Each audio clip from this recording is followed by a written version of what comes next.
Hi friends, welcome to my channel. My name is Lynn and this is a little bit of a different video for me. I'm just gonna be talking. I don't know how long this video will be, likely long because you know me, I like to talk.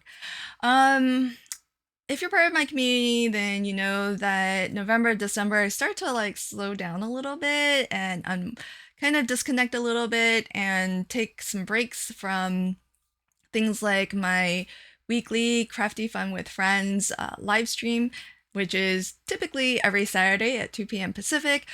Don't worry, we'll start that right back up on January 1st, in fact. So do stay tuned. I'm gonna resume Crafty Fun with Friends. That will continue into 2025. But November, December, I kind of slow down a little bit, especially I know a lot of creators really crank it up and they live stream every single day with their advent makes, and I think that's just so phenomenal. Anyone who can live stream every day like that is amazing. I know I don't have the energy to do that, and probably not the best thing for a YouTube content creator to be taking a break when everybody else is kind of turning it up a notch. But I like to reflect a little bit as we kind of close out the year, and I do like to try to spend a little bit of time planning ahead and kicking off the new year a little bit ahead of schedule so that I'm not constantly feeling like I'm under the gun. And so that's what I spend some of my time doing. And as I was reflecting on 2024, I was thinking about all of the craft companies that have closed this year. And it's quite sad, really. I, off the top of my head, could come up with like two or three names of companies that, I was familiar with, that I readily could think of that closed. And I was thinking to myself, I think there were more than that. And I keep seeing more announcements of companies closing. And so I was digging back through my chat history with all of my various crafty friends. And because usually when a store closes, a friend will say, "Oh my gosh, I can't believe it! Such and such company is closing." And so I was trying to think back to those conversations and trying to figure out what all other companies have closed. And I was really surprised. I collected a list that I'll show you here in a moment. But I actually think that many more than just these probably closed, because these are just the ones that I am familiar with and that I was able to find kind of announcements for. So let me show you the ones that I found. So Your Next Stamp. So with Your Next Stamp, they actually, I believe, closed in 2023, but then there was some demand for them to maybe do like one last production of their stamps. And I think mostly that was because there were still so many coordinating dies available in stock to buy, but not the stamps. And so people were interested still in getting those stamps and then picking both up for a bargain. And so I think they came back for a limited time. They did that one final production run, and I think now they are kind of closed for good as of June of 2024. And Kitchen Sink Stamps. This isn't a company that I'm familiar with, but a friend told me about their closure. So they closed earlier this past summer. iCrafter, I saw the announcement that they closed a while ago, but I think it looks like there's still some inventory left because it says closeout sale continues through the holidays. I got this screenshot from their website. So that's what's currently showing on their website right now. And so I think you can still purchase. Linda Kanase, she used to design for Sizzix. Then she created her own company and designed under her own company brand, iCrafter. And I believe now she has landed at Trinity Stamps. And so you can see her designs at Trinity Stamps now. So I'm glad that she landed somewhere just fine. And so you can still get her designs just under a different brand now. But it does look like you can maybe still get some iCrafter goodies at an incredible bargain because they closed as well. And then we have Sweet Sentiment Stamps, which is, produced by beautiful like stamps that were illustrated by the owners. And so kind of sad that they closed their doors earlier this year. Possum Stamps closed as well. And I don't know how long they were in business. I remember them recruiting and me applying for their first design team call not that long ago. And so sad to see this company close its doors. Ink Road Stamps. I'm not as familiar with their products, but I saw them a lot on social media. So sad that that they are they've closed their doors as well. I'm sure, just like this note says, it's just been hard for a lot of people for various reasons. And, we never know what's going on behind the scenes. And some folks are struggling with a lot of different things that you just never know as a consumer, as a customer. And so it's been tough to see these closures. Close to my heart, I think those designers landed somewhere. I think they were invited to join Stampin' Up! If I am remembering correctly. So so they closed. Again, I don't know the story behind all of these different closures, if they were things to be maybe not celebrated, but not to be overly sad about, because maybe the designers, like Heavy Doodle, I think the owner of this company said, it's just time to do something different. Not it's kind of is what it is, and it's not a sad news, it's just what it is. And so this wasn't a closure because of any sort of burden or anything. It was just because it was time. So sometimes it's like that, and it's not something sad, and sometimes it's, despite every effort of them wanting to continue, they are just not able for one reason or another. And this is one that I've seen kind of recently, in fact. Again, not a company I'm familiar with, but 10 years in business and then finding themselves closing. I don't know the circumstances, if it's hey, we're just retiring and we're kind of done, or if this is just too hard and it's too much work for not enough, income. So hard to say. And then there are situations like, I'm just going through the photos here. Stampendous. When I read about this, I don't know if it's if what I read is correct, but I did read that Stampendous did close, and I think maybe in 2023. I don't think it was this year, but they closed and Spellbinders bought out their inventory. And so you see Stampendous products being released by Spellbinders and available for purchase at Spellbinders. But whether or not there's going to be new Stampendous designs, I'm not sure, because I don't know if whoever illustrated for Stampendous is part of the Spellbinders family now, and we'll continue to see new designs that are released under that brand, because Spellbinders is now selling other brand products. And so maybe we'll continue to see new things. I'm not too sure. But my understanding from what I read is that Stampendous actually closed, and it's just whatever inventory that they had has been purchased by Spellbinders and is now available for sale through that website. And then this is the one that kind of, I think, surprised me the most, because Hero Arts one day was celebrating 50 years in business, and then the next day this was like, not literally but kind of close in time. It was announced that Spellbinders had purchased Hero Arts.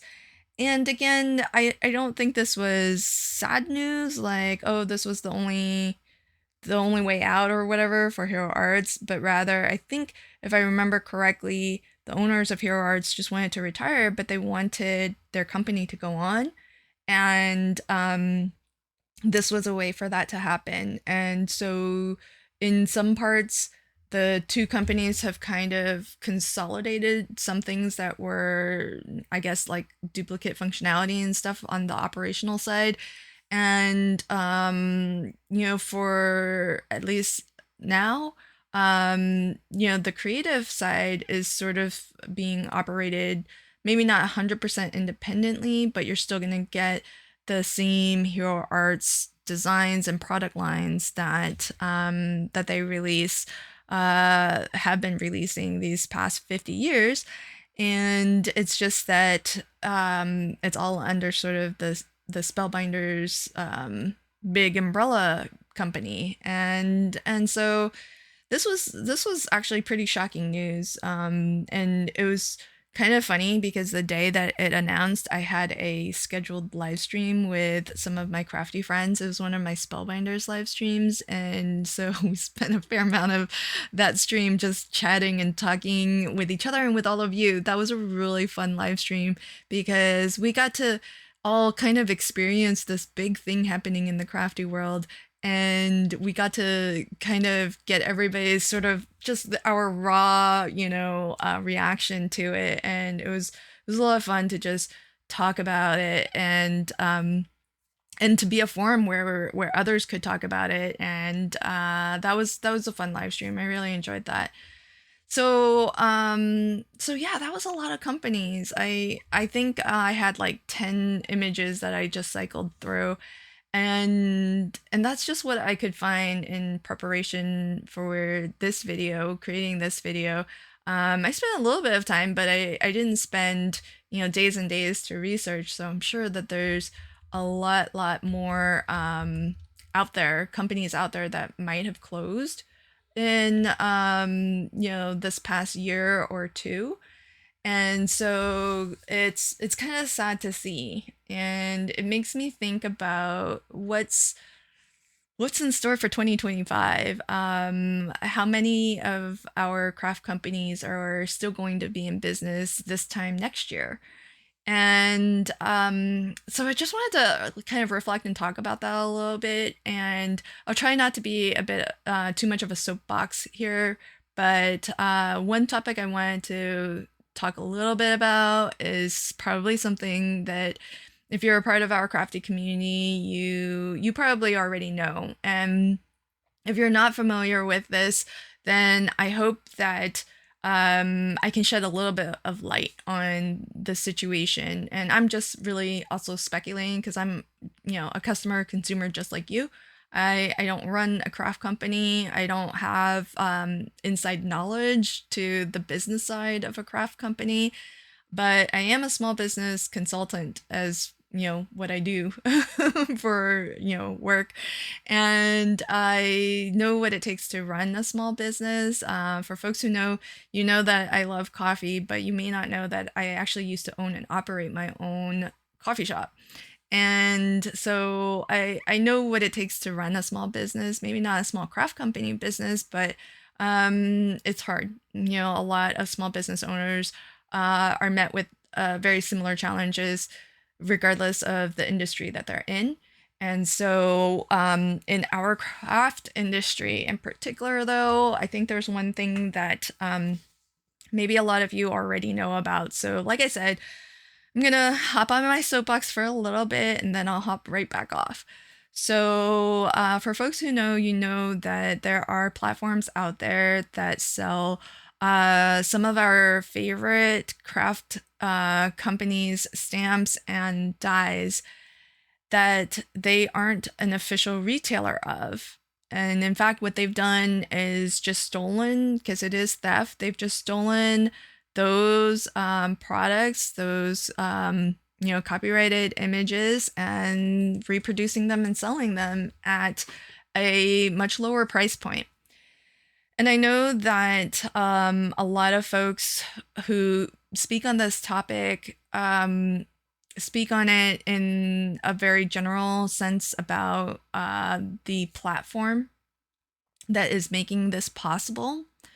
But it's not really the platform 100%. That's where it's happening. And they're not doing much, if anything, to dissuade it, to enforce copyright, or they're not doing anything to prevent or penalize people from doing this. But it is the sellers who are probably a very different company altogether than the platform itself, who are taking these, stealing these images and reproducing them and essentially selling knockoffs. And so, you're probably familiar with Temu as something that a lot of folks have, as a platform that a lot of people have talked about. They're not the only ones, though. So yes, there's Temu, there's Wish, there's AliExpress, but there's also Amazon, because I've seen it there too. And there's also eBay. There's also, there's also places that are, just e-commerce platforms for a seller to put their product out there and make it available for purchase. And so, yeah, maybe the platforms can do something to enforce copyright, but, the reality is that policing that sort of thing is really hard to do. And sadly, another reality is that for a craft company to protect their copyright is also really expensive to do. So what has that meant? What has been the effect of that in our craft community? Well, some part of me has to think that maybe that might be a contributing factor to why some of the companies that I showed a moment ago are no longer in business, because it's just hard to compete when a customer sees their product in their shop for, say, like a 4x6 stamp set is maybe like $15, $16, and that's pretty standard across most companies. But you can find, in theory, that same stamp on one of these other platforms for like $2, $1 or $2, $3, $4, something like that. So I can understand why it's hard for a small business at that, to compete with that. And it's a true injustice to them, because they've put some either money to hire an illustrator to illustrate those stamps, or their own time and talent to illustrate them themselves. And to see your designs stolen like that and then sold at a fraction of the cost is devastating, I'm sure.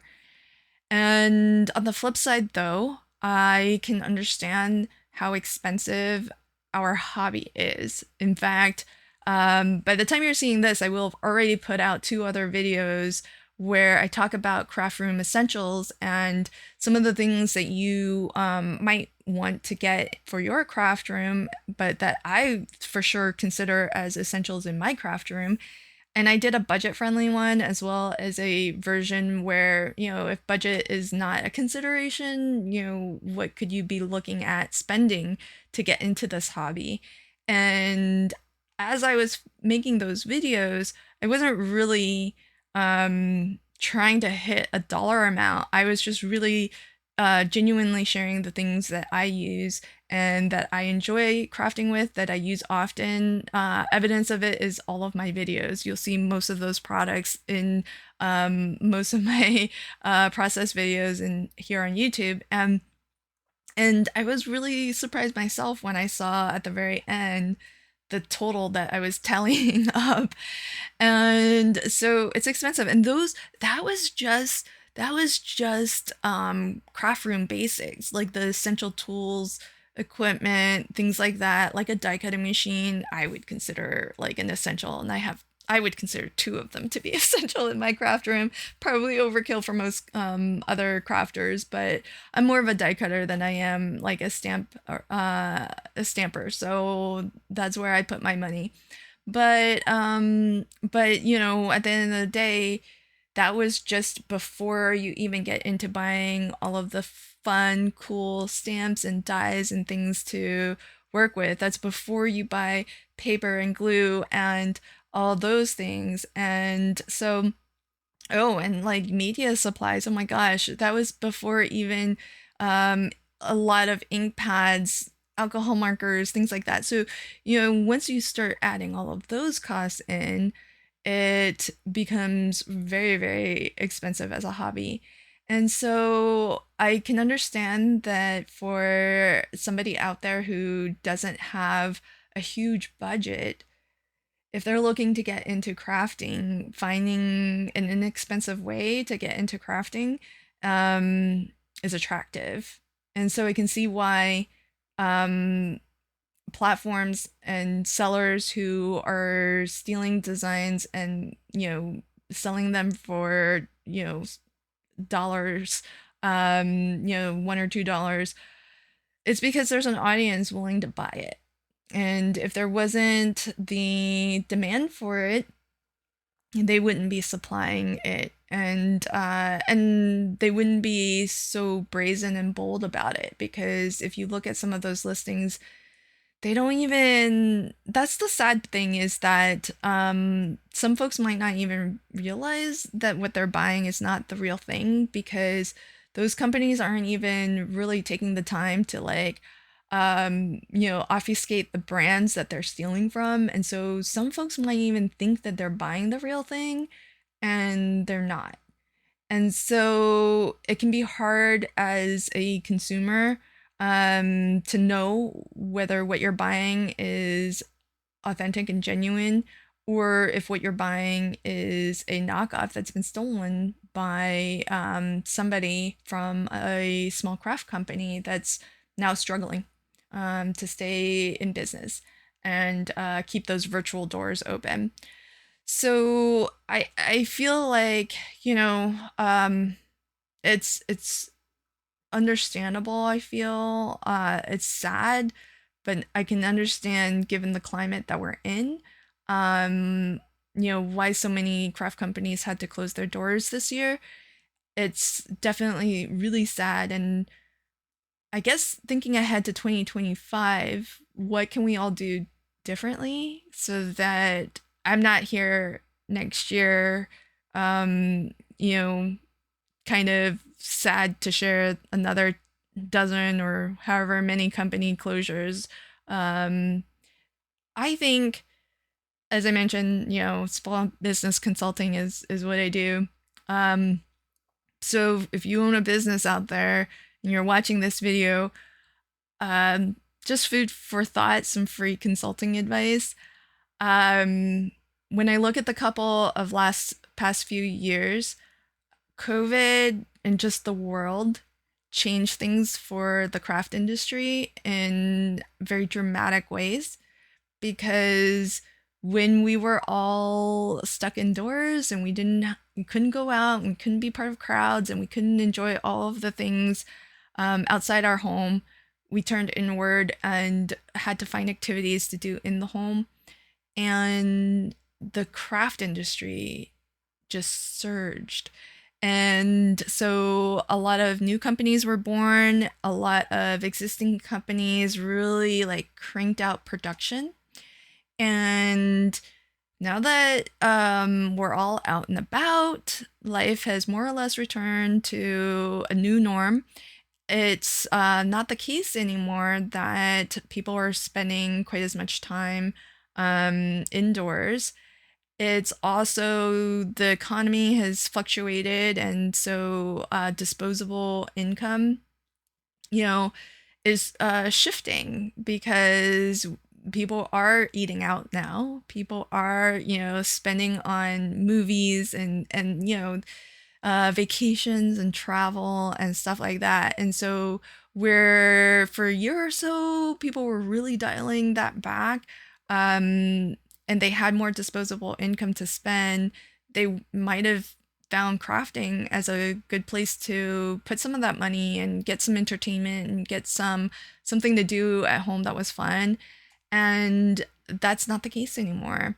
But I think craft companies were still producing at a volume that is, I think it's hard to expect your consumers to keep up with, to be honest, because how many floral stamps do we need? You know, the reality is that I think every product that is put out there is uniquely its own, and it's different and it's beautiful. But when you are a consumer and you're looking at, all these latest and greatest things, a lot of times there's something in our craft room that's pretty similar. And so, do we need yet another something that's kind of similar, or can we make do with what we have? And when you're faced with maybe the economy changing, and with disposable amounts of income changing, I think it's hard to expect consumers like me to continually support a new release. And that's why I think a lot of companies found that unless they put something on sale, they weren't getting, sales, they weren't getting orders.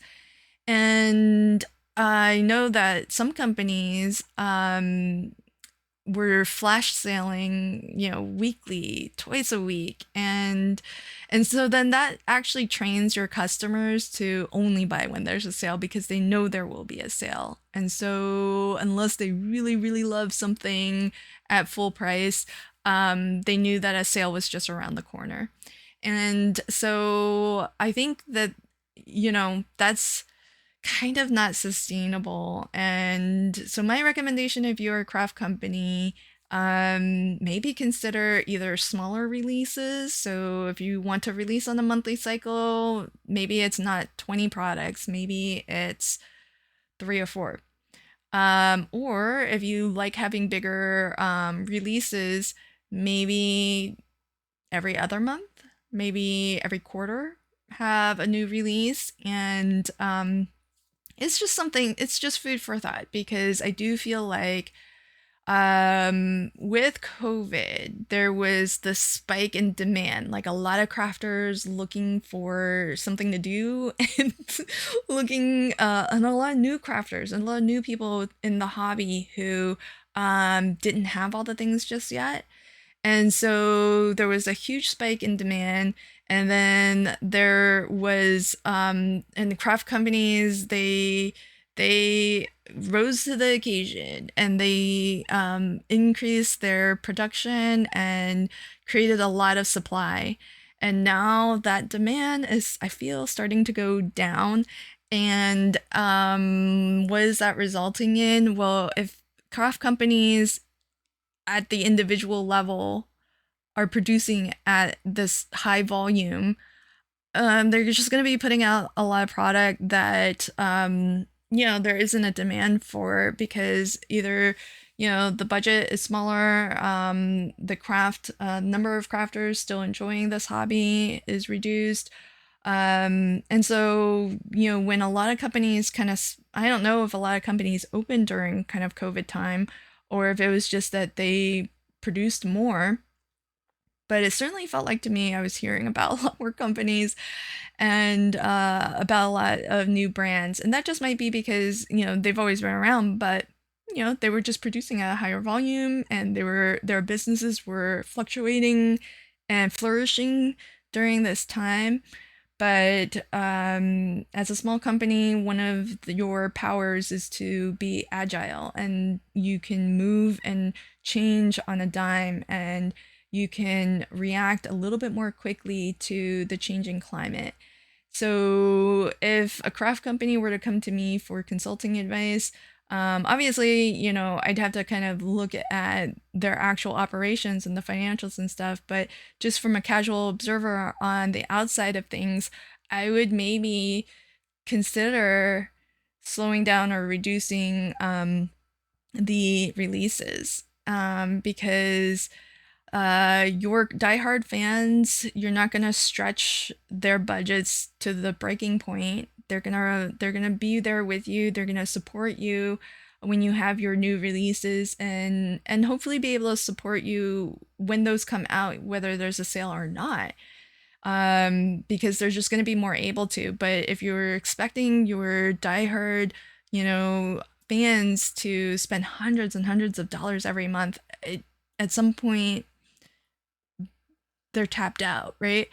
And then, you have to also get like a steady influx of, new people to get introduced to your brand. And so maybe you can be spending more of your year growing your audience so that you have new crafters continually being introduced to your brand.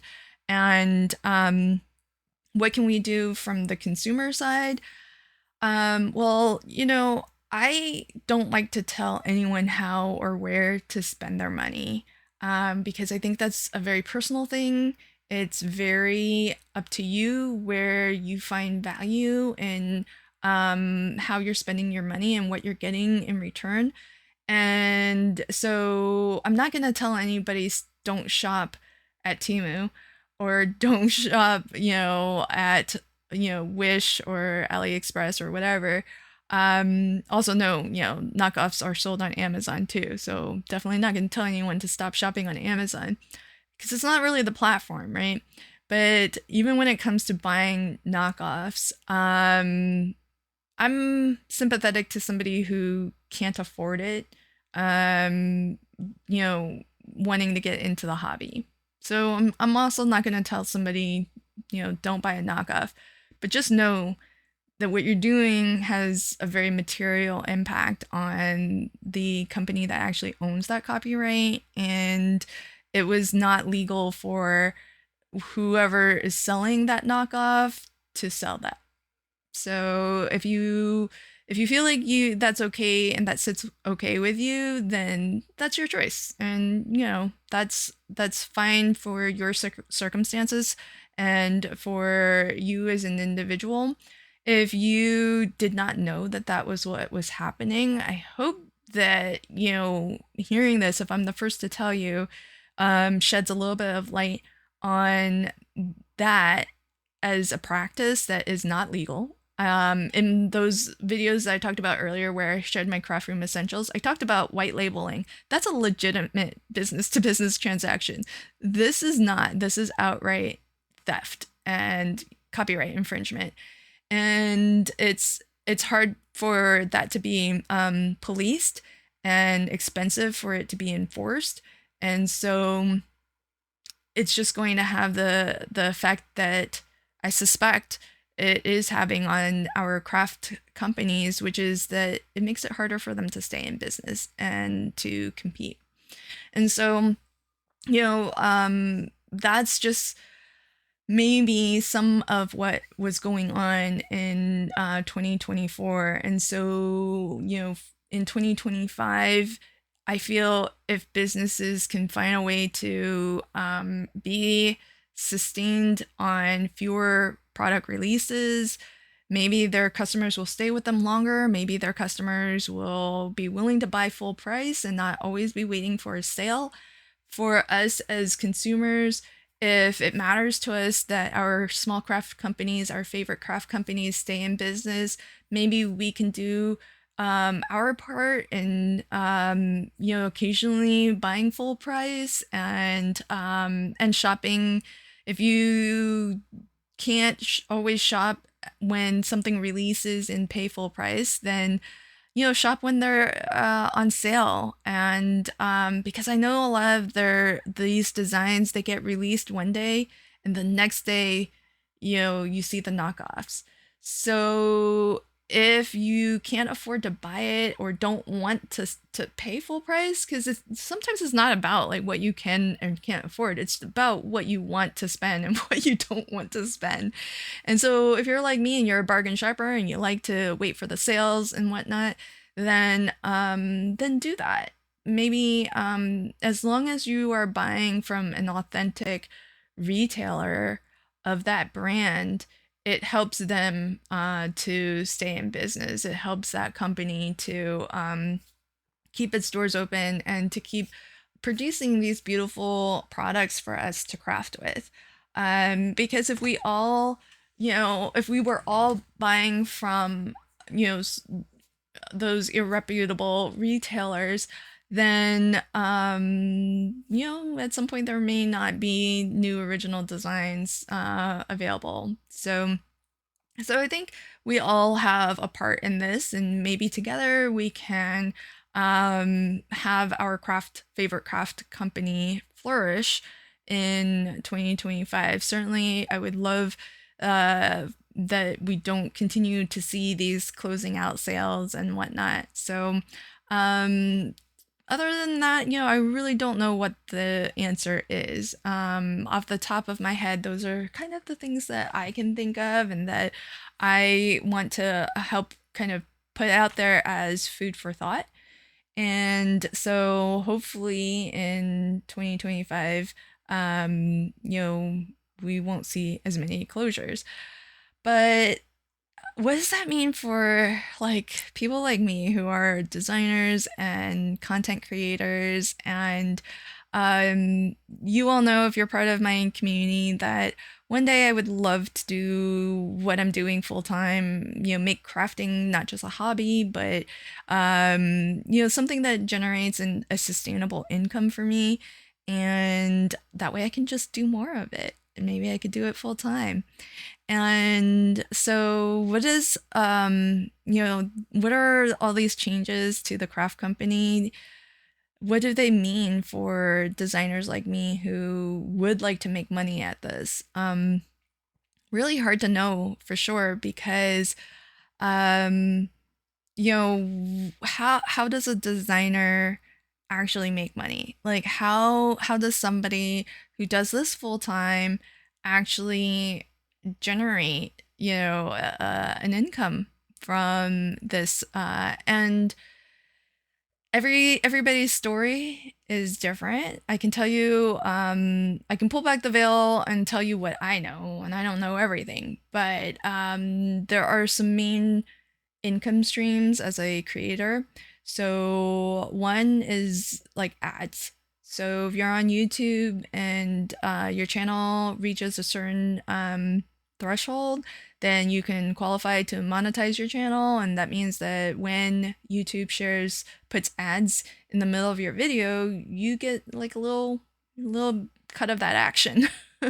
And the reality is that YouTube will put ads in front of your video, whether you're getting a cut of it, whether that creator is getting a cut of it or not, because they were running ads on my video before I met the threshold to actually have a monetized channel. So that's just a reality. Ads is one. Affiliate commissions, I'm pretty sure you've heard me talk about before, and if you follow a lot of other creators, you are well aware of affiliate commissions. But if you're not, it's basically a program that companies, and this extends outside of craft companies, but a company that has a product to sell may run, and they don't all have such a program, but they may run a program where if you help to bring customers who eventually buy on their website, then you can get a small commission on that purchase. And that's their way of thanking you for kind of influencing somebody to make a purchase. And so, I'll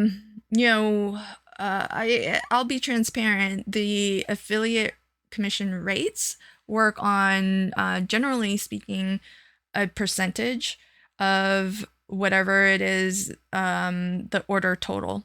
So however much you spent, maybe you saw a crafter use a single stamp, and then you went there and then you bought that, and then a bunch of other stuff.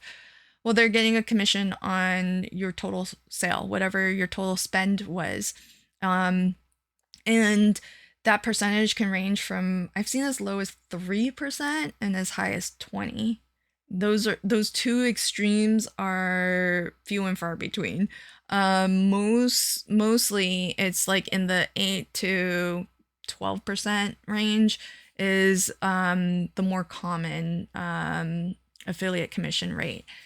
And so, but every company is free to kind of decide what they can afford really in terms of how much of their profit they're willing to share with an influencer or content creator who is helping to bring traffic to their website.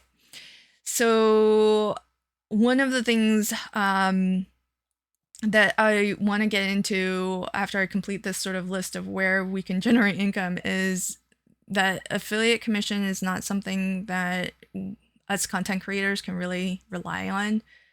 So much of it is outside of our control, and I'll talk a little bit about that as well. But another sort of income stream from us is, or for us as creators, can be the craft companies themselves. So some craft companies do pay their designers, and some designers have a large enough following that that companies are willing to pay, not just in product, but actually cash compensate them for like a video or a class that they are teaching. And so that is one way that we can earn, is directly from the company itself. And not everybody has a big enough subscriber follower numbers. Like, I'm not big enough to really demand that, I don't think. And so that's not really how I earn as a creator. And but for folks who have large subscriber numbers and stuff, they've earned that, and they I think deserve it. And I think kind of we all deserve to be paid really for our time and effort. But when you look at, oh gosh, there's so many companies that close, it's really not that surprising that not all companies, especially the smaller companies, can afford to pay their designers. So it's so I don't really, that's just the reality of things. I can't really begrudge that, because as a small business, you kind of have to spend your money where it makes the most sense.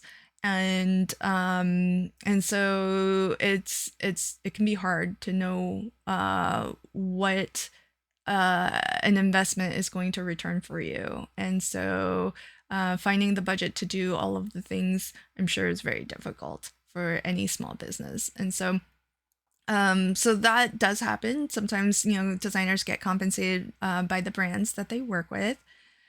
And as well, fan funding. So you all, in the craft community, if you are a channel member of your favorite YouTube content creator, if you here on YouTube, if you leave like super thanks, super chats, things like that, YouTube just kind of announced some new features like goals and gifts and whatnot, making it easier for you as a consumer of the content that we're putting out there. It makes it easier for you to support your favorite content creator. And so that, as well as things like channel membership here on YouTube or Patreon memberships, are a way that you can support your content creator, your favorite, designer more directly. And not every designer has a goal to make a living at this. I would love to. That is definitely a crafty dream of mine, but I don't want my dream to come true at the cost of anyone putting themselves in any sort of financial hardship. So, I would definitely recommend, if you're considering to support your favorite content creator, only do it if you can afford to do it, and if that's where and how you want to spend your money. So, a lot of my crafty friends have some really fabulous free resources that they put out there, like Alicia, Call Me Crafty Al, of Sheetload of Cards. She puts out her sheetload of cards every month. It's free for people to enjoy. But she puts a lot of time into that. And so that effort is supported by folks who are channel members. And as a channel member on Alicia's channel, you get lots of perks, lots of additional free downloads and access. And similarly, Sarah Liz, who is Sassy's LLC, she has her emergency card kit that she puts out twice a month, and that's free for folks to enjoy. But again, if you support her as a patron and are part of her membership program there, then it just helps to kind of support her and gives her the encouragement, but also, you know, the ability to maybe spend some more time. She still works, you know, a full-time job and is able to put out all of this content. And it's nice when she or any other creator can have this extra income stream that's fan funded by you all, to enable them to maybe one day be able to quit their jobs, and that they can do it full time and have that sustain them and replace whatever their current income is. And of course, you know, Kendra, Cards by Kendra, she puts out her quarterly challenge and her free printable that is a fabulous resource on its own, and that is supported by her patrons. And so her membership program is over on Patreon. So lots of, you know, amazing folks who are putting things out there for free for our community to use and to, you know, give us inspiration and, you know, make crafting accessible to everybody with these free resources. And in large part that is made possible. They are only able to kind of continue to do this by you all. And as members, you get extra perks and extra freebies and stuff from them. So I think it's just really fabulous what they're doing. I I kind of, you know, march to the beat of my own drum. I do have a membership program, but I have to say, I know that I cannot follow through on any promises to give you free content on a monthly basis for your membership. So for the folks who are my members, I appreciate you so much because you're a member of my channel. It's because I'm enough for you, and because what I do with my channel and the content that I create is enough for you, that the community I cultivate with my Crafty Fun with Friends Facebook group, it's enough for you. And I really appreciate that I can kind of be myself, and I can just do the thing that I feel most comfortable doing and what I enjoy doing the most, which is creating these videos, my process videos, my product review videos. And I'm greatly appreciative of the fact that if you have found it either informative, inspirational in any way, or just entertaining, I'm grateful that that's enough for you to, you know, want to support me in that way. Because it's not that I don't want to give you all the free things. It's just that creatively, I don't think if I promise like a monthly mini one sheet wonder, for example, or monthly card inserts as digitals, I just know that I can't sustain that long term. Because where I like to put my time is in, you know, the things that I'm currently doing, like my Crafty Fun live streams, like, you know, my tutorial videos, my process videos, the online classes that I've been doing and I'll be doing more of. And so I really appreciate that if you're a channel member of mine, that you're doing it because you just want to support me, and that is enough for you, and that you're not necessarily looking for something free in return. I offer a lot of freebies, a lot of giveaways, and even the things that I make available and are paid resources that I'm putting out there, like coloring with Meg classes, and I'll get into a little bit of that later.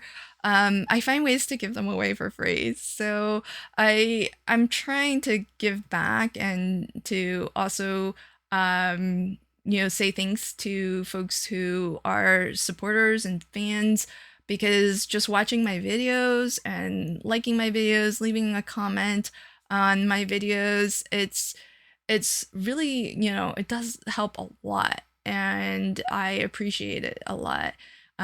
Shopping my affiliate links has helped a lot as well. And so all of those things are things that, if you can't afford to or don't want to spend your money on channel memberships and super chats and things like that, I get that. I understand that, because every dollar you spend supporting your favorite content creator is a dollar maybe you could be putting towards a stamp set or a die set.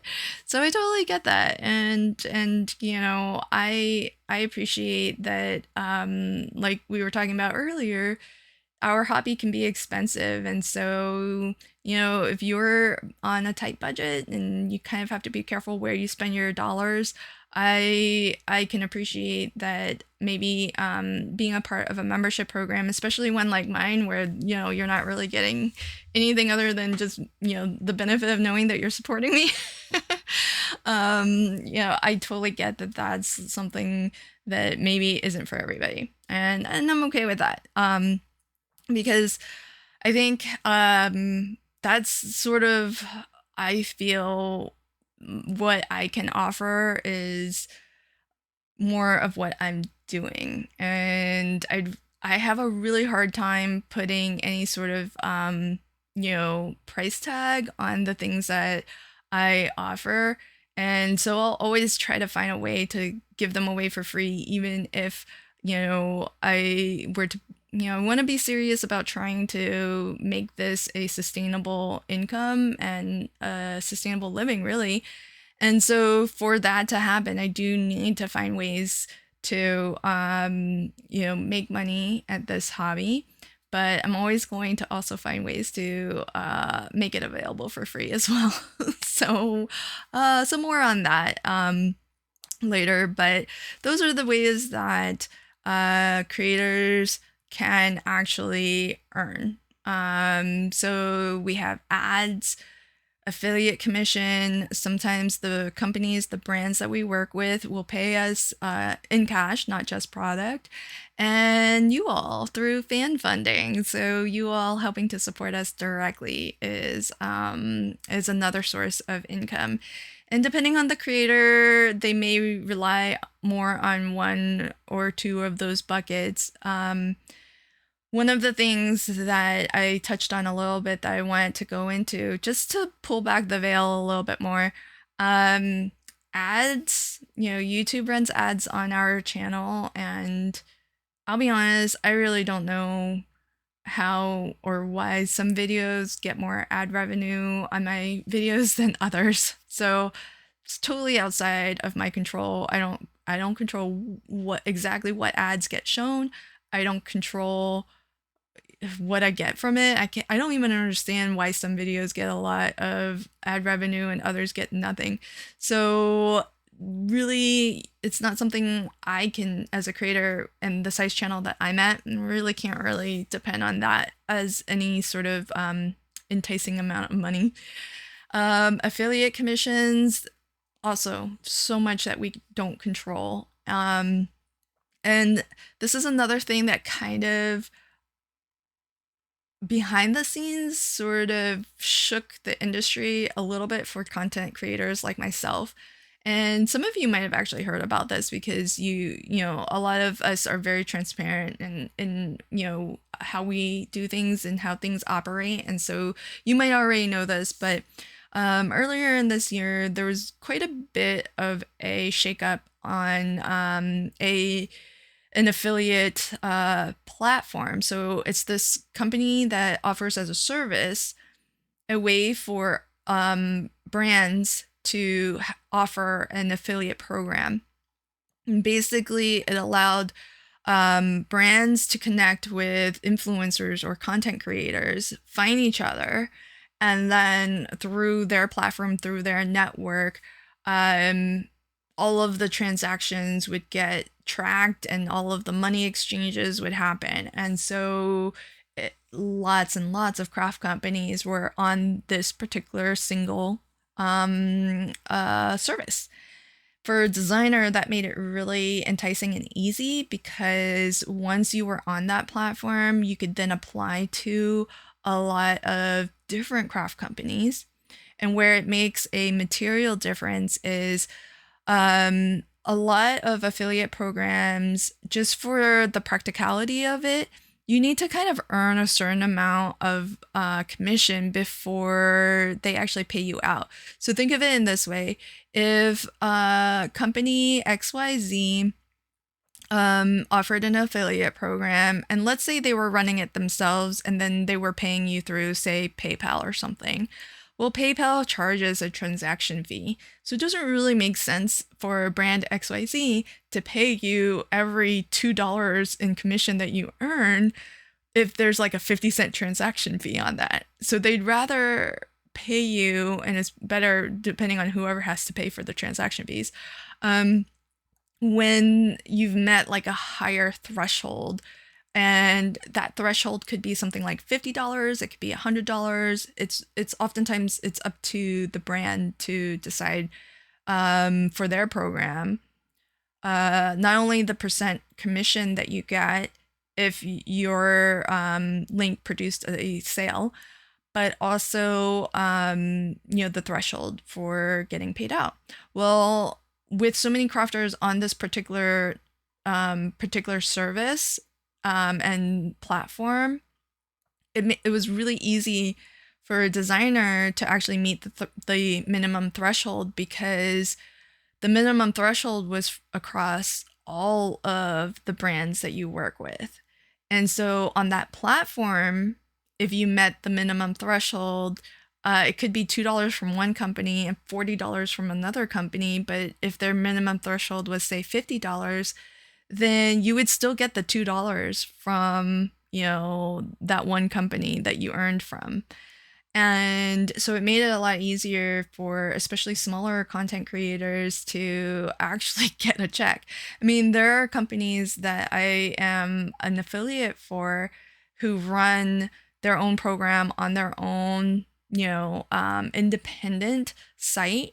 And I've only earned, a few dollars there, and it's just been sitting there for years. Maybe that's an exaggeration in some cases, but actually I think there is at least one place where I've just, that's just been there for years. And I've never gotten paid out. And maybe that means I need to work harder for that company to meet that minimum threshold. But it's just to tell you a little bit about how much and how really little control we have over earning through affiliate commissions and relying on that. And so the big shakeup that happened in our industry was that the platform that all of these people were on and running their affiliate program through got bought out. And so in the transition, some technology things kind of fell through the loop. And there was a long period of time where in certain cases, the transactions weren't actually getting tracked back to the the creator or the person who shared the link. And so many of us, some more than others, saw big drops in our affiliate commission income.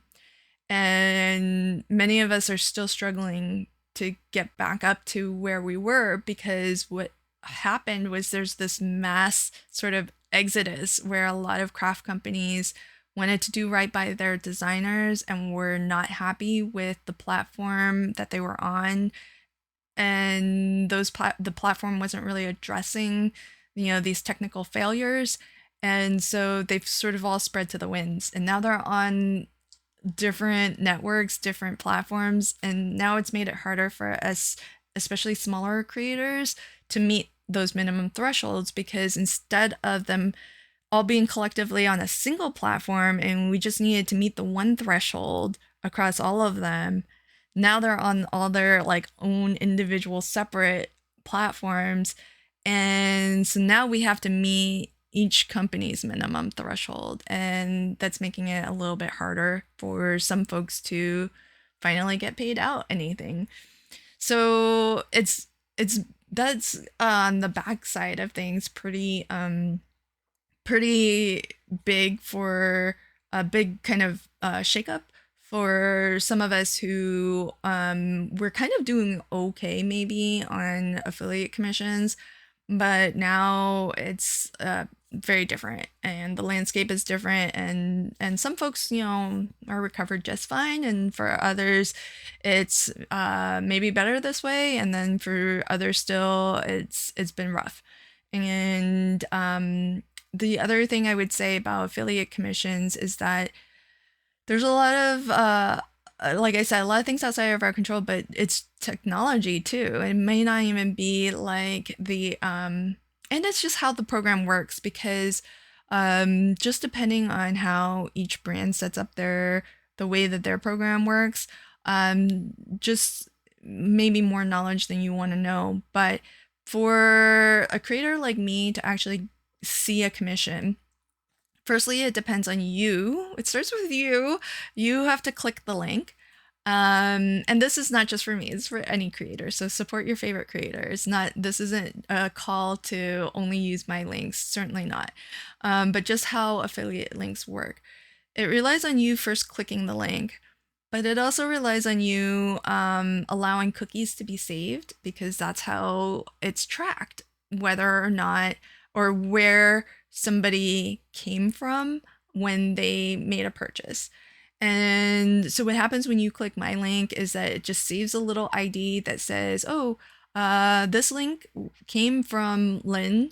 And so if a purchase results from somebody having clicked this link, it'll read the cookie and it'll say, oh, that came from Lynn. So Lynn gets the commission for that sale. Well, if you block cookies like I do, then sometimes affiliate links are not going to actually result in a commission getting paid out to that creator. And that's fine. Don't change your cookie settings, okay? Not for me, not for anyone else. You know, do what's right, what's best for your security first and foremost. I only say it to let you know that you know, when you think about your favorite creators and you think about the folks who are trying to do this more, to do this for a living, why it's so hard for us, why we can't depend on all of these things, because there's so many points of failure, and then most of them are outside of our control. And so what can we really do? And the thing is that with affiliate commissions, like we also don't control like the price of these products, and so we could do our very best to give you great inspiration, but then if that product is outside of your budget and you know, it's not something you can afford, we've already done the work to try to help to promote it and stuff, but you know, somebody else was in control of, you know, pricing it, somebody else is in control of the quality of it. And so it's one of those things where like we can't control whether or not you ultimately buy something.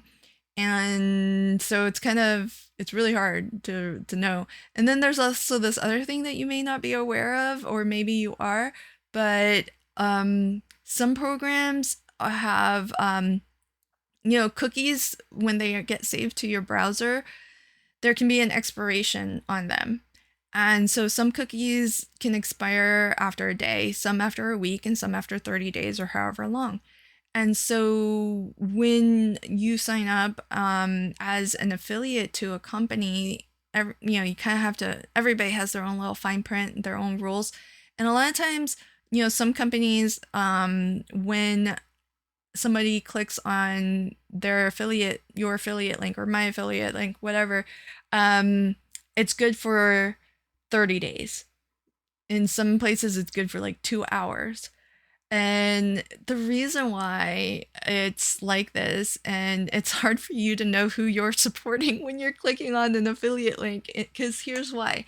Let's say you clicked on one of my links, and at the time, I was the first person to like tell you about this company, let's say, right? And you clicked on my link, so you have no other cookies saved to your browser from that website.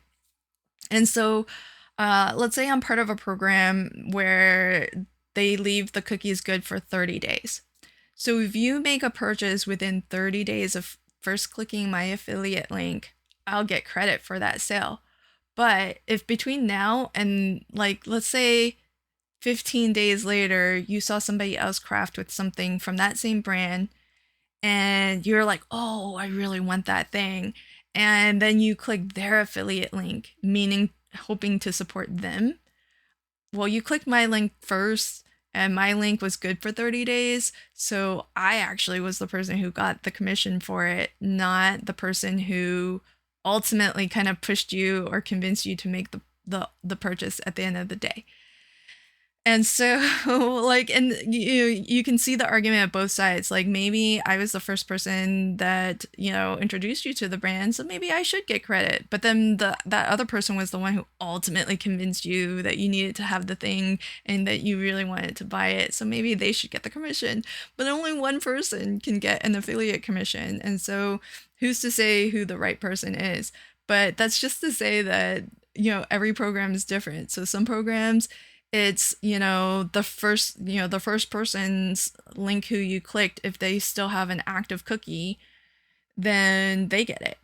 And in other programs, that expires like after a couple hours, so then it's really the person who motivated the last click that resulted in the purchase, who would get the credit for it or the commission for it. So it's really quirky. So it's really, you as a consumer doing your best to support your favorite content creator. It's hard to know if you really are or not, except through fan funding, because you control that. So you control whose membership programs you want to sign up for.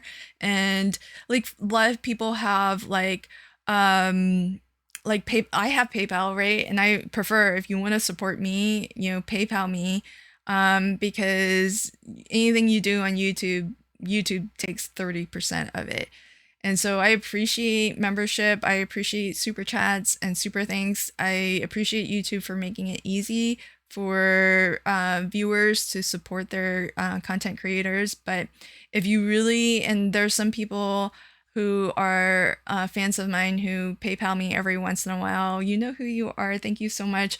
I don't want to shout you out if you don't want to be publicly named, but thank you for anyone who has PayPal'd me, because PayPal takes a cut, but it's certainly much less than 30%. So there's always a link to that in I should actually always link to it in my description box. I need to start doing that if I don't already.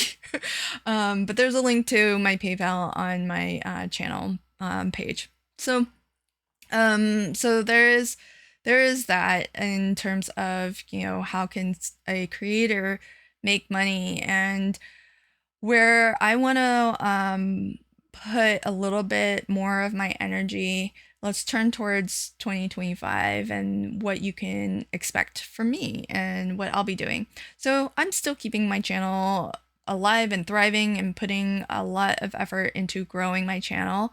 And so big thank you if you're watching my videos. And really the biggest thing that you can do for free is to actually watch the videos and leave a like, leave a comment, because it really tells YouTube, hey, this video was good enough to watch to the end, or is generating a lot of conversation through the comments, or that a lot of people seem to like it through the thumbs up and all of those things. That and subscribing, those are free things that you can do, and they really really make a big impact. So big thank you to you for that. And one of the things that I want to add and continue to do more of is There have been a lot of things that I've been working on.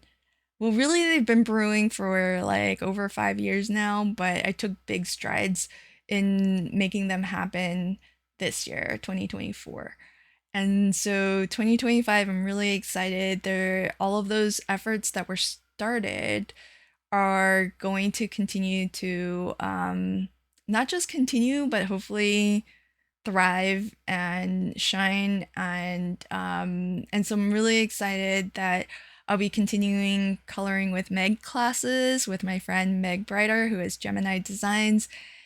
Meg already has illustrated like at least 6 months of content for classes. So really, really excited. I started this endeavor with Meg for two reasons. My selfish reason of starting it was because I wanted to create an online class system, and I also wanted to learn to color better. So I get the benefit of learning from Meg for free in all of these classes because our classes, they're structured a little bit differently to other coloring classes that you see out there. And I think that's what makes us unique and a really valuable experience for anyone else who finds it valuable to be able to color along live with Meg. Because the way that we structure coloring with Meg classes is that they are recorded live. So we're trying to get ahead of the ball in 2025 and looks soon for classes to be open for enrollment. And we want to give you plenty of time to set aside the time or arrange your schedule so that you can be at these classes live, because that's the truly unique benefit of coloring with Meg, is that if you are live and coloring along, not only can you be a part of the fun community and we can chat in real time with one another, but you can ask your questions and Meg can answer them in real time. You can also, because we have a private Facebook group that is just for coloring with Meg class attendees, you can actually, as you are coloring and making progress, snap a photo, share it to the Facebook group, and we can bring it up and Meg can see it. We can bring it up on screen so the whole class can see, everybody who's participating live. And you have the benefit, if you want it, to have Meg's feedback on your coloring or the progress of your coloring. And so I think that's a really unique experience. Most of the coloring classes out there are an amazing colorist who is recording themselves and just teaching the class, but they're not giving a live class for you to participate in, get real-time feedback specific to you, get your questions asked when you have them. Certainly the group is there for everybody, whether you are catching a class live or you're catching the live recorded class on replay. We do have the Facebook group available so that you can get your questions asked, but a lot of times it's more helpful, I find, to get Meg's feedback as I'm doing it, because it's for my brain, it just sticks a little bit better when I'm learning and getting the feedback in the moment. And so our class is structured very, very differently. I'm actually coloring with Meg right alongside you. And so when we present our class, you'll see Meg color and teach, but you'll also see me learn right alongside you. And if you've seen me share my projects, I'm not super new to coloring. Sometimes my coloring looks pretty good, and other times, most times there's room for improvement.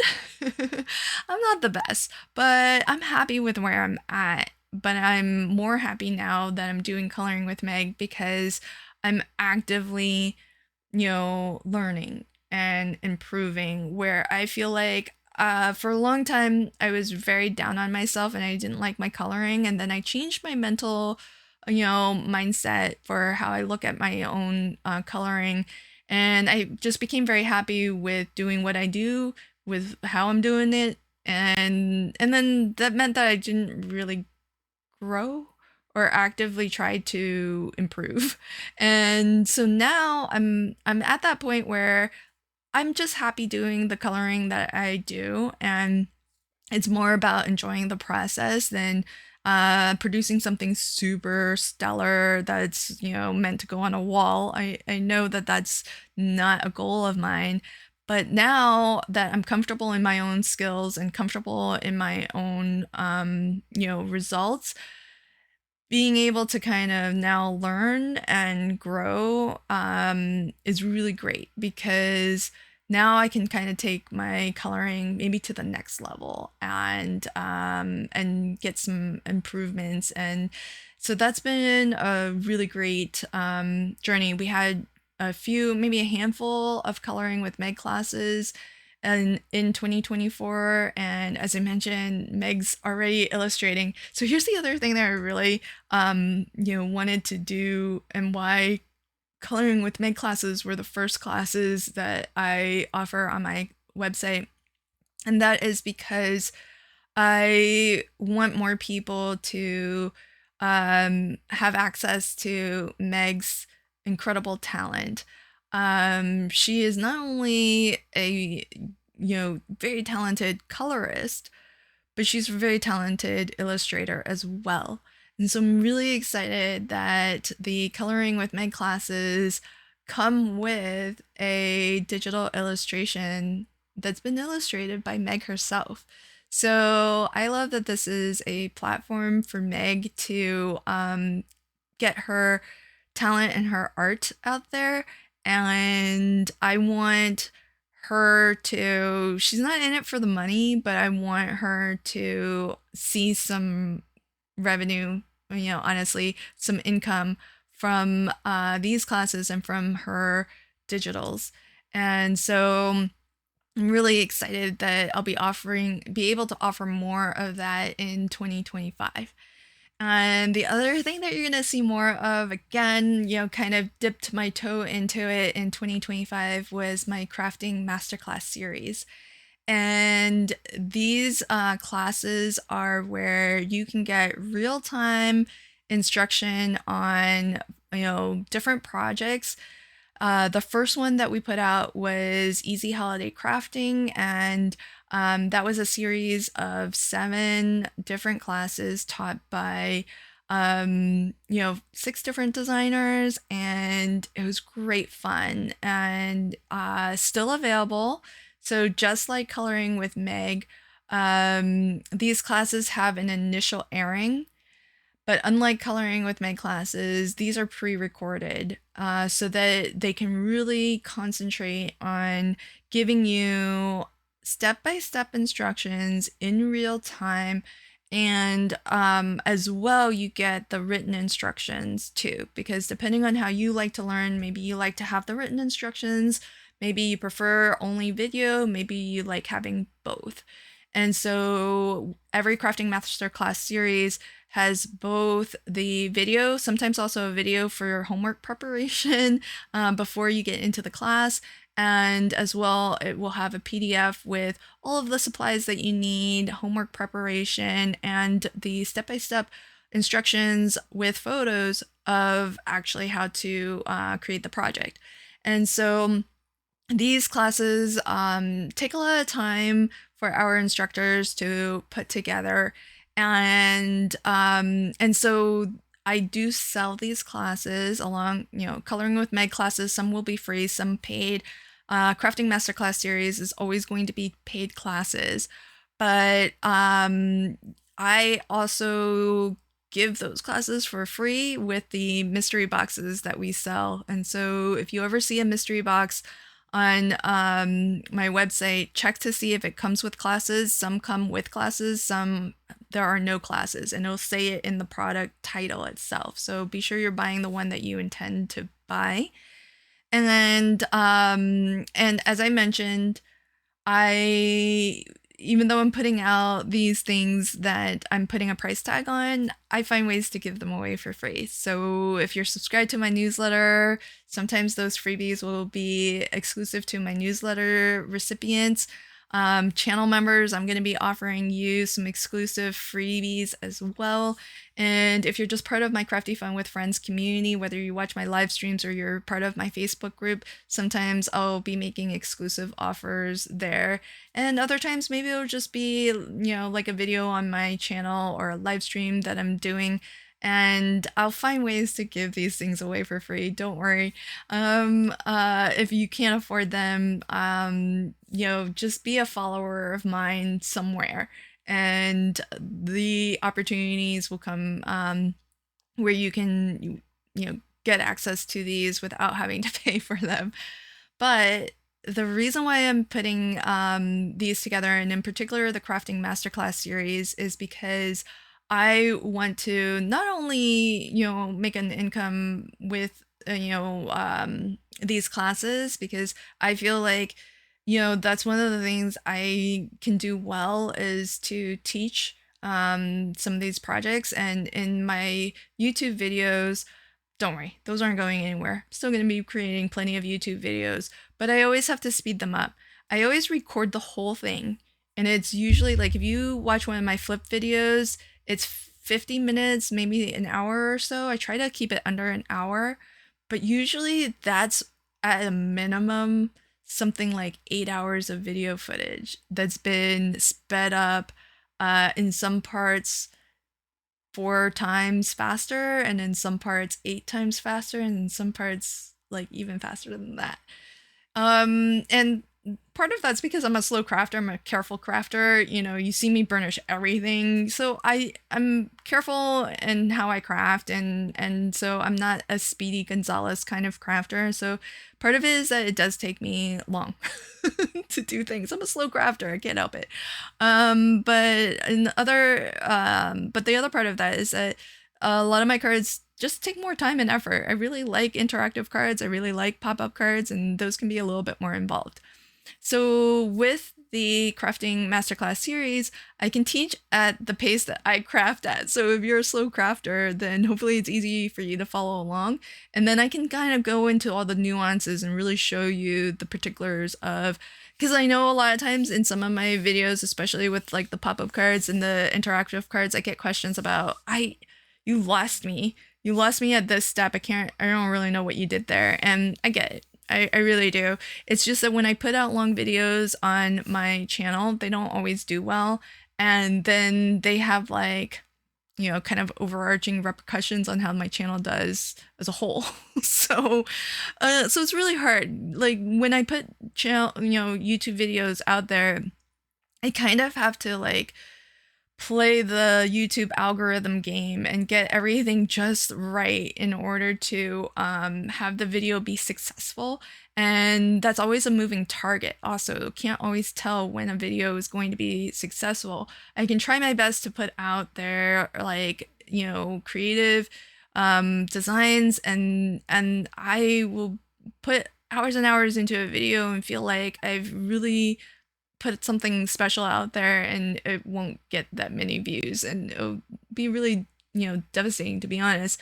And then there are some videos that do exceedingly well, and I won't really understand why that was any different. And so it's one of those things where, like I said, there's so many things outside our control as content creators. And one of the things that I've been working on, and that I want to continue to do in 2025, is to take back some of that control.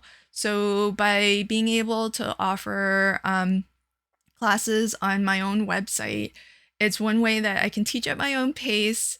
And if there's an audience for it who finds that valuable, I hope you'll come find me and check out my masterclass series. They are sold as a series, often 5 to 7 classes. And they are also sold individually, so you can choose, the price point that makes sense for you and the offerings that you want to, enjoy. And here's the other reason why I'm doing this. I'm doing this also because I want to help other creators make money at this too. A lot of my crafty friends are really good at teaching their craft.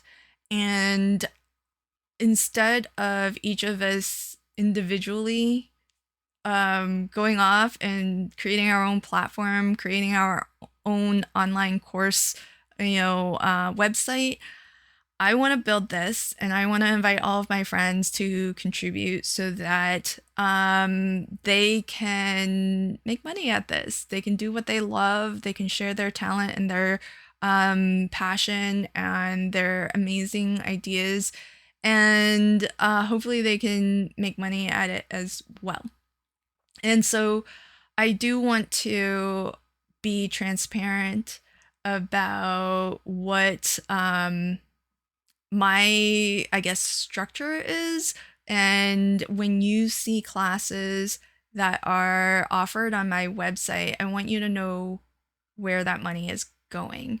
So my crafting masterclass series and as well coloring with my classes, I have put in place on my website what's called a royalty system. And so what that means is when you see other creators and their whether it's their classes or their digital illustrations being sold in my store, they are that designer is getting a 40% commission, royalty commission on all of the sales. It doesn't matter whose link you clicked. So if you buy, let's say, a digital illustration that Meg illustrated, you could click on my link, you could click on Meg's link, you could click on anyone's link. I do have my own affiliate program, and she's always going to get 40%. Doesn't matter who's, because that was her work. And so she's getting a percentage of all sales, 40% on all sales. And on top of that, I do run an affiliate program. And so my affiliates are paid a minimum of 20% for sales that are originated with their links, clicks off of their links, from 20% to 40%. So it is possible that if you buy a, let's say you buy a class that is, Carrie Rhodes taught a shaker class, a shaker card class at the Easy Holiday Crafting Masterclass series just this past October. If you buy Carrie's class, her individual class, because the thing is that it has to be their individual class or product or whatever it is, because my royalty commission and affiliate commissions, I can't split it up. It has to, there can only be one person who gets the credit. So if you buy Carrie's individual class, her shaker card class, for example, doesn't matter whose link that you clicked on to buy Carrie's class, she is going to get 40% of what you paid for it. Now, if you clicked on Carrie's affiliate link and you bought her class, and maybe you bought somebody else's class too, but let's say on that class, Carrie's class, and you clicked Carrie's link, she'll get the 40% royalty commission, and she'll get, on top of that, 20% of the commission because you clicked her link. So she's gonna, in total, on that particular class, get 60%. And she should, because she created that class. And whatever's left over goes to me and supports the cost of everything that I need to pay for to put these classes on. Storage is going to become an issue at some point because I'm going to have to pay for storage to keep the classes alive and keep them available. So that's going to be possibly a limiting factor. But whatever extra costs, that does, or whatever after all the commissions are paid out, that does come to me. And because I'm selling everything through my website, it covers the taxes that I have to pay as a business. It covers like all the things of running an e-commerce platform. Those are things that if every single designer had to bear the cost of on their own, it might be hard to have their, each individual person's efforts really generate a large amount of income for them. But if we can all come together on one platform that's friendly to the creators and hopefully, fair to them, and that they're seeing, large cuts of their, sales coming back to them, and all, really the work that they have to put into creating the class and the content. It's a one-time, investment for them, and hopefully, as the popularity of the crafting masterclass series grows, we can have a nice library of classes, and even classes a year old, 2 years old will still be relevant because we're teaching, techniques, and we're teaching projects. We're not trying to sell products. We're not trying to promote any particular brand. And so you can craft with what you love and with the brands that you love. And what you'll learn is hopefully techniques and different types of projects that you can use and that will still be relevant today and 5 years from now. And so I'm really excited that I'll have more crafting masterclass series in the future, and more coloring with Meg classes in the future. And I'm excited that some of these classes will be sponsored by companies as well. So that's going to put a fun, exciting new twist. This past year, Coloring with Meg was sponsored by Altenew, and so it was really so wonderful of Altenew to sponsor a small creator, small illustrators like us, and to put their kind of brand with us and our endeavor. And so really excited, and I encourage, if you're a craft company owner and you want to sponsor a class, do reach out to me because I am open to those opportunities. And I'm really excited for more classes. We have a lot planned, and so check out my website, subscribe to my newsletter, because that's where you'll see these things get announced first. And so I'm really excited that other designers, other instructors are helping to create content and to be a part of this endeavor, because I am, wanting to do this for myself, and wanting to make this like a livelihood. But I'm also all about helping my fellow designers and about all of us helping each other to grow and to fulfill our crafty dreams, whatever that happens to be. And so this is the other big exciting news that I have, and it's going to be announced in the new year. But I wanted to be the first to tell you all who are, my channel viewers. If you're still watching, then you're going to be the first to know that I've been working on this for a while, kind of like, I wouldn't say sneakily, but kind of low key. But I'm really excited to announce that I have formed the Creator Collective group.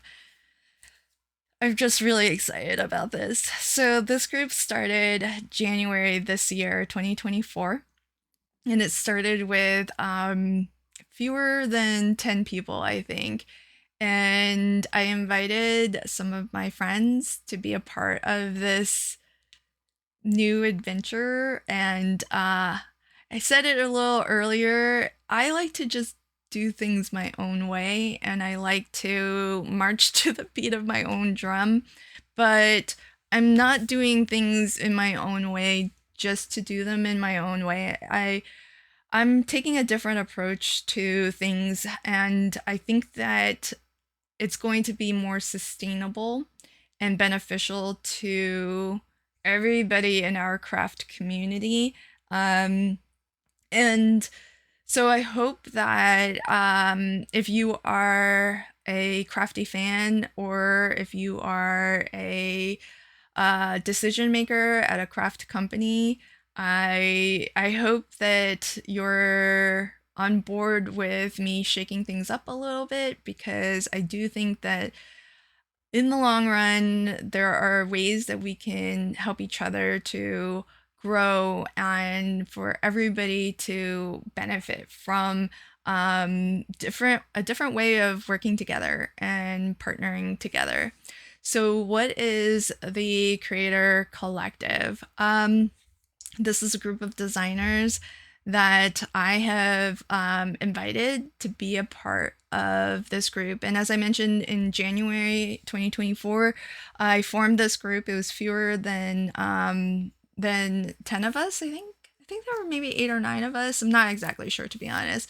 But we are at the moment up to 23 designers. I've kind of invited more designers to join the group as 2024 progressed.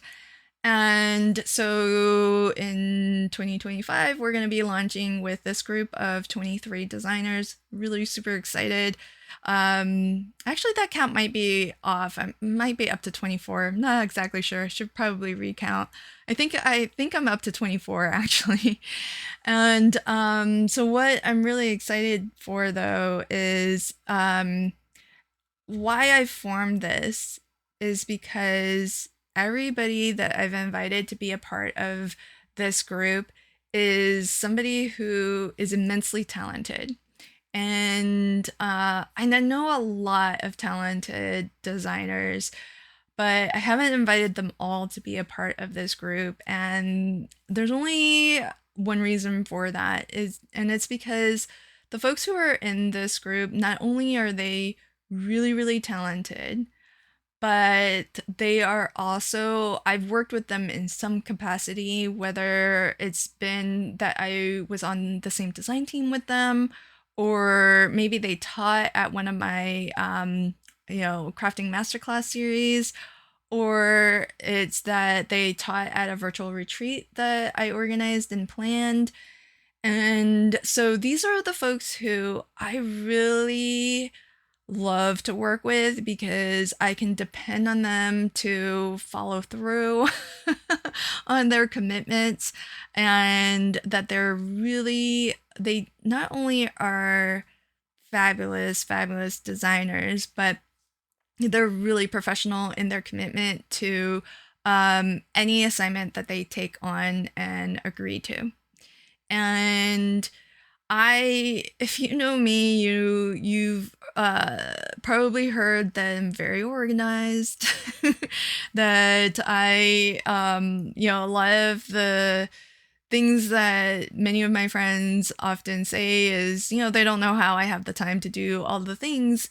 This is one of the things that they were referring to, is spinning up this group. And one of the reasons why why I have the time is because I'm very particular with who I work with. And these folks are really organized. They're on top of their game. They are just as committed and dedicated to putting out good content and putting forward, the brands that they love and the brands that they support, and highlighting those brands and products in the best way that they know how. And that they do it all without, me being stressed out about, getting them to deliver their things on time. This is a group that's a very set it and forget it for me, because, one of the things that I invite anyone who is a craft company owner or a decision maker at a craft company. If you'd like to sponsor our group, please reach out to me, because my special power is organization and bringing communities together. And I have created and fostered this group, which we've now named ourselves because we operated without a name in 2024. So in 2025, we are officially the Creator Collective group. And these are all amazing friends of mine who are not only great in what they do, but they are also just as passionate about helping other creators. And it's been such a blessing of mine to be a part of this group, because everybody has been so supportive of one another, and also really generous in sharing their knowledge and just behind the scenes, like as things have continued to shift in our crafty community. And I talked a little bit about, all of those changes and stuff. And as a group, as, subgroups and, the larger group of this collective, we're very open with each other. And we've had some of those conversations like, what does that mean? What are you doing? How are you handling this? And it's really been a gift and a blessing to be a part of this initiative, and to count these amazing designers as friends who I can have those conversations with. And so they are not only an inspiration to me creatively, because they are so talented, but they are also really great content creators, in the sense of, people who are really dedicated to, growing their platforms, to marketing and, earning affiliate commissions. And so learning from each other, supporting one another has been one of the things that I value quite a lot in forming this group. And so for the companies who sponsored us in 2024, thank you so much for, taking a bet on us and for supporting my initiative. And feel free, we are open for business, so to speak. I mean, in large part, 2024, we did things really on the down low. And as a fan in the community, as a crafter, you may have seen projects that came from this group, and you may not have even really realized it, because it's not about me putting my name to anything, because this group isn't about me furthering my brand. It's about us designers coming together and supporting one another and supporting the brands that we love. A lot of the designers in this group, they are not looking for full-time design teams to join, because it can be quite a commitment to be on a team full-time. And so if you are a craft company owner or decision maker at a craft company, um, some of these designers aren't the designers who would apply to your open calls, or even if you were to invite them personally to join your team, they may not be, like, they may not have the time to dedicate themselves full time to your team. But if you sponsor our group, if you're a brand that they love, they might choose to volunteer to be a part of your sponsorship. And so that's one way that you can work with a variety of different designers, because look at this amazing, wall of designers who are part of this group. And so as a craft company, by sponsoring our team, you have access to these designers. And it's great way, even if you have your own design team, to maybe inject some new inspiration, to tap into a new audience, because everybody here has their own audience and a different reach on all the various different platforms.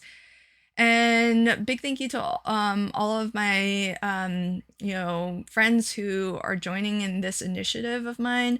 Some folks have joined a little bit more recently, so you might not see their profile here on my website just yet, but it'll be there. And if you are a craft company and you're looking for designers, recruit from my team. I mean, some folks are open to joining design teams, and so this is your opportunity to kind of look for talent who are people that are going to be stellar design team members. They are going to be on top of their assignments. They're going to do their best work all the time. And if you're looking for talent, whether it's just a single person to guest design for you or somebody that you want to recruit to your team full time, do check out their profiles. So I'll click into Alicia's profile here. You can find all the details of each designer in their own words. There are things that they're great at, whether they are open to design team opportunities, full-time guest offers, and how to contact them if you are interested. And everybody has taken some time to put a gallery of their work so that you can see examples of their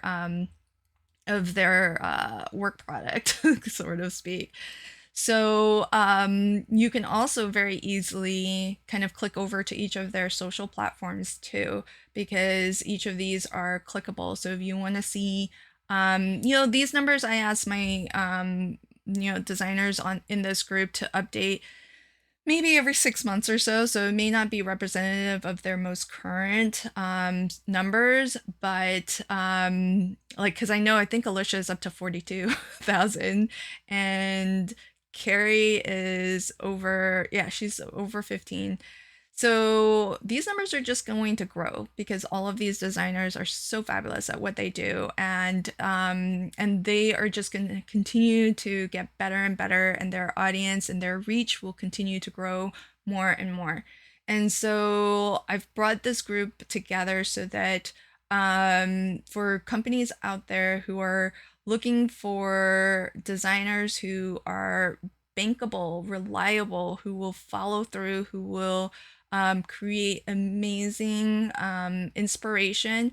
We have designers who are scrapbookers like Sarah Scraps, some folks who are great at sketches and things like coloring specialists. We have a great, huge variety of talent, and the one common thread through all of this is that these folks are active on social media. They are fabulous at following through on their commitments. They're dependable, they're reliable, and they're supremely talented. So it's just really, like I said, been a blessing to be able to count these folks as crafty friends and to be a part of this new initiative. And the creator collective group is here to help. And I talked a little bit about what can we do as a community to kind of help our favorite crafty brands stay in business in 2025. And one of the things that I hope I can offer, and one of the motivations and reasons for creating this group, is to make it easier for designers and craft companies to come together and have, a relationship where we can all benefit. Now, one of the things I want to be transparent about, if you are a craft company or a decision maker at a craft company, sponsoring our group means you don't have to sponsor everybody in our group. You can just let us know if it's one designer that you want to work with, or 5 designers, or 20 designers. whatever you're looking for, however you want to expand your reach. Um, that's for you to decide. But one of the things that I'm really big on is fairness for designers. And so if you are interested in sponsoring us, depending on the output that you're hoping to get, whether it's a video, a blog post, a short or a reel, or just a photo that's shared on Instagram, there's going to be different minimum requirements in product compensation. So I get the reality is that you may not be able to cash compensate designers, but what I ask for is fairness in the retail value of the product that you are giving to the designers for the amount of work that they have to put in to create the different types of content. And, for just making it takes a certain amount of time to just make a project, to make a card, to make a, an album or a notebook or whatever have you. And that's going to be different for each person. Granted, some of us slow crafters, it might take a little longer. But let's say whatever that time is, to take, a photo and share it is a different additional amount of time than is required if somebody needed to take photos step by step and write up a blog post. And it's an even greater and different amount of time for somebody to video their process of creating that project and produce a well put together and edited video. And so if you're looking to sponsor our team, just know that depending on the content you're looking for, it's going to be a different dollar amount in terms of retail value of product that all of my designers should get. And I think that's fair in that, if a video can take 8 to 10 to 12 hours of time, that's very different than snapping a photo and taking and posting it out to all of the socials, because somebody who creates a video does all of that too. So it's all like additional time. So I think it's well worth it that they should be compensated, if not in cash, then by having more product to either work with or having product that's just part of the compensation for their time. So that is something a little bit different to how I'm kind of shaking things up a little bit, and I think it's a fair compromise. If if companies aren't able to cash compensate, then hopefully they can, compensate in product that is fair value for the time. At least starting to get more fair for the time, because honestly, if you work out how much product compensation they're getting in terms of dollars per hour, it's still well below minimum wage, to be honest. But we're not all here to do things on a dollars per hour basis. My goal is just to make things just a little bit more fair for designers and to make things a lot easier for companies. So if you don't run a design team, you are welcome to use us. Some companies are actually sponsoring our team on a monthly basis. And that's also, in addition to running their own design team, because it's a great way to just get a constant flow of different designers so that your brand, your product is getting in front of a different audience. And so if you want the particulars of how to sponsor our team, just reach out to me and we can chat about that. If you are a fan and you have a favorite company and you would like to see anyone in the creator collective group craft with that brand, maybe whisper in the ears of your favorite craft company and tell them that we exist, that you would love to see them sponsor the Creator Collective group and to reach out to me to set that up because we are all about supporting our favorite companies in whatever way that we can, but we want to support your favorite company as well so that they stay in business, that they can continue to thrive.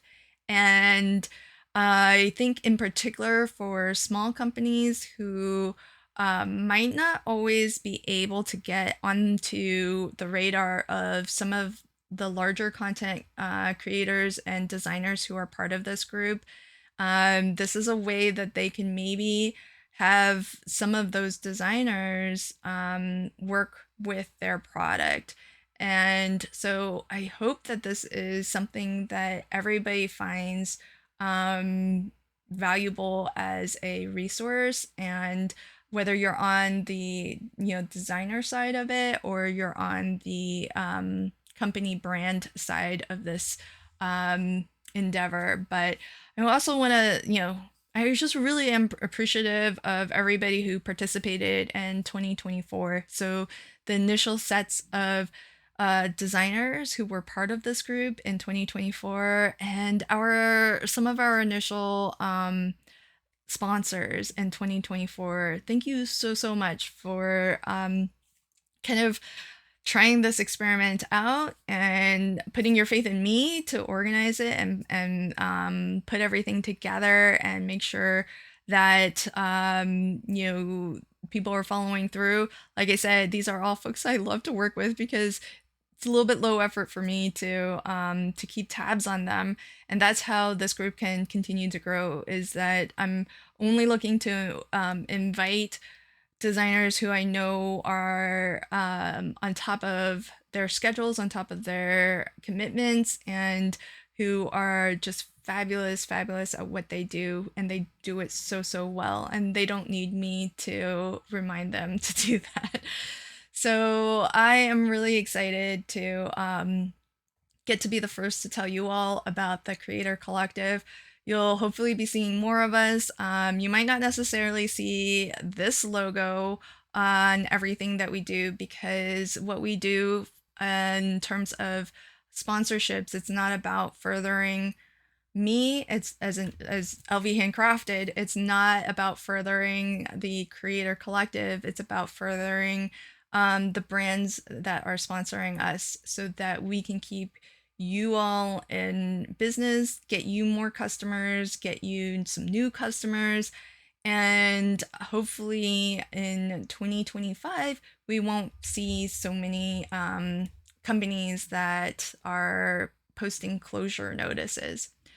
So that's a little bit about my reflections on 2024 and things that are coming in 2025. I'm really excited. Our industry is changing all the time, and I'm happy to deal with change, and I like to be the instigator of some of that change. And so I'm looking forward to 2025 and all of the different things that I have coming up. And some things that I have been doing, they're not going anywhere. So I'll be continuing Crafty Fun with Friends, my Saturday live stream. And that's going to actually start on January 1st because the first of the month is always the Crafty Fun of Friends with Friends episode that features the Spellbinders Club kits. So super excited that we will kick off the new year on January 1st. And then my weekly show is Saturday at 2 p.m. And folks, I'm really excited. I'm inviting some new designers to come craft with me on my show, and I'm already booked out to, I think, March, April, May. I have bookings all the way out to May, I think. And so I'm really, I can't wait. And it's going to be really exciting to craft with some new some new faces, or really some new hands, because we're just top down. We don't really do face cam on Crafty Fun. And so January 4th will be the first Saturday Crafty Fun with Friends. Okay, so I'm going to tell you all a secret since you've watched for this long.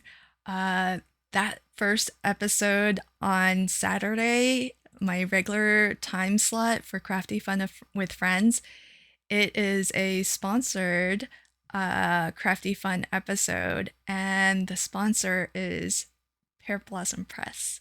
So excited. So what we're going to be doing on, I believe it's January 4th, Saturday, 2 p.m. Pacific, is we are all going to be making live on Crafty Fun light up cards. And the sponsorship means that Amanda at Pear Blossom Press has generously donated a prize that we're going to give away that episode.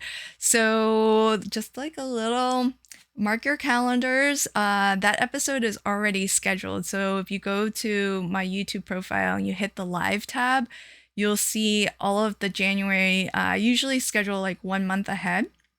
And so you'll see all of the January streams already scheduled. Put a star, hit the notify me button for January 4th, because that is going to feature actually every person, every guest on that episode is new to Crafty Fun.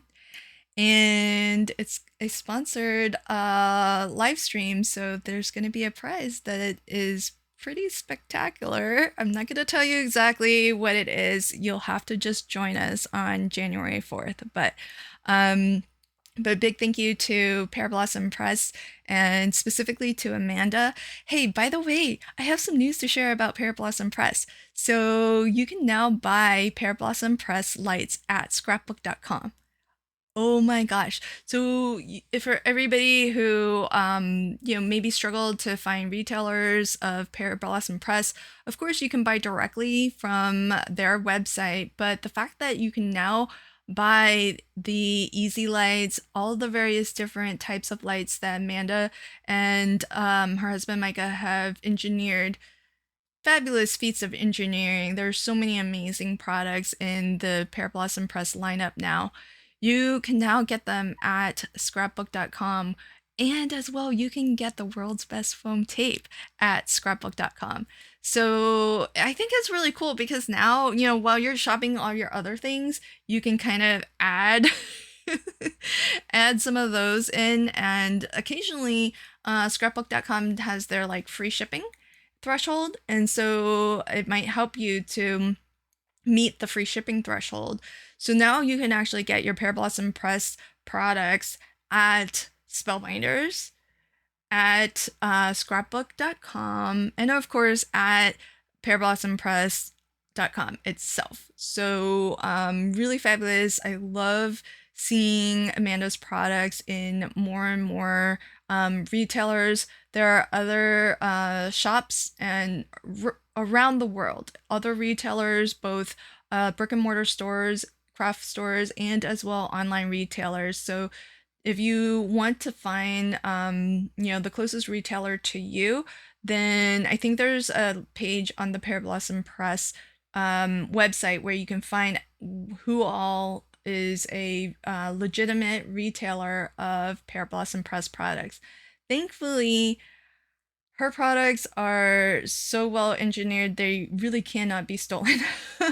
So, well, maybe they can, but nobody's gonna, it'll take them some effort to figure it out. So, but you still all the same want to make sure that you are buying her products from a legitimate retailer of her products.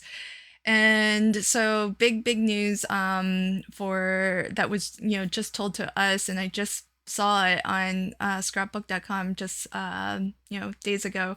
So congratulations, and I'm really excited for that January 4th episode. So join us, and I hope that 2024 has been a good year to you, and that I hope 2025 brings more wonderful things to your life, and that you continue to hopefully enjoy whatever success you're looking for in your life, to have lots of laughs, lots of memories that will last you a lifetime.